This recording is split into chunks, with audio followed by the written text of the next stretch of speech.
He fought 61 duels in his life. He won all of them. He killed his first man at the age of 13. By 29, he was an undefeated legend. He was a kensei, a sword saint, a demon. This was Miyamoto Musashi. And his story is not a myth, it's a blueprint. But the most lethal weapon Musashi ever wielded wasn't his famous two-sword style. It wasn't his brutal self-taught technique. It was his mind. Late in his life, this lone undefeated warrior retreated to a cave. He put down his sword and picked up a brush, and he wrote one of the most powerful and mysterious texts on strategy ever created, Go-Rin no Sho, the Book of 5 Rings.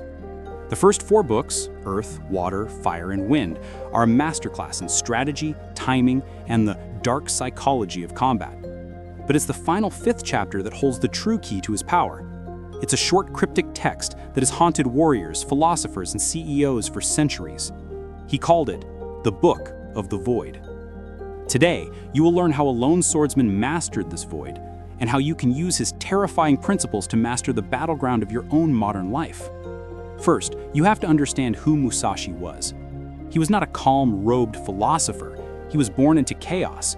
Japan was in a state of constant, brutal civil war.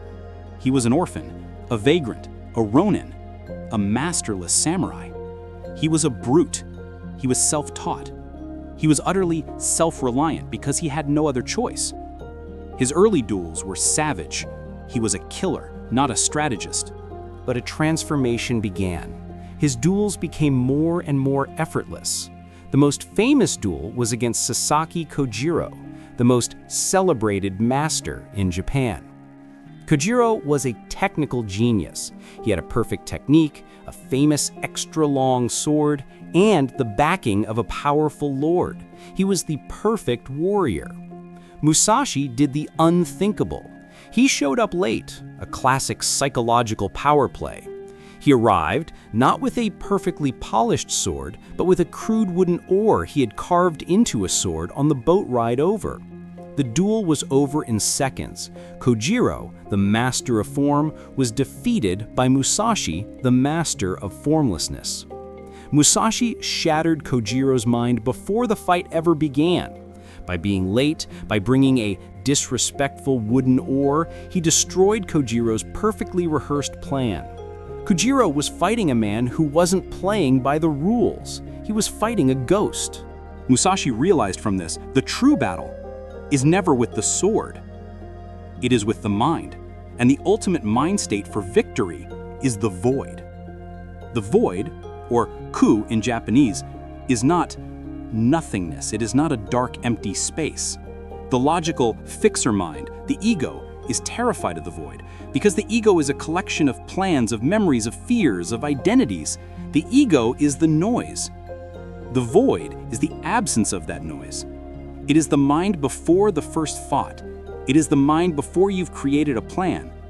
It is the mind with no self-doubt, no fear, and no you to get in the way. In Zen, it's called mushin, or no mind. In modern psychology, we call it the flow state. It is the state of pure, spontaneous, intuitive action. It's the moment the you who overthinks disappears and only the action remains. For a swordsman, to overthink a cut is to die. The gap between your thought, I will cut now, and your action is a fatal opening. Musashi's entire life became a training ground to eliminate that gap. His mastery was not in his sword, it was in his ability to live in that state of no mind. He wrote, "In the void is virtue and no evil. Wisdom has existence, principle has existence, the way has existence, but the spirit is void."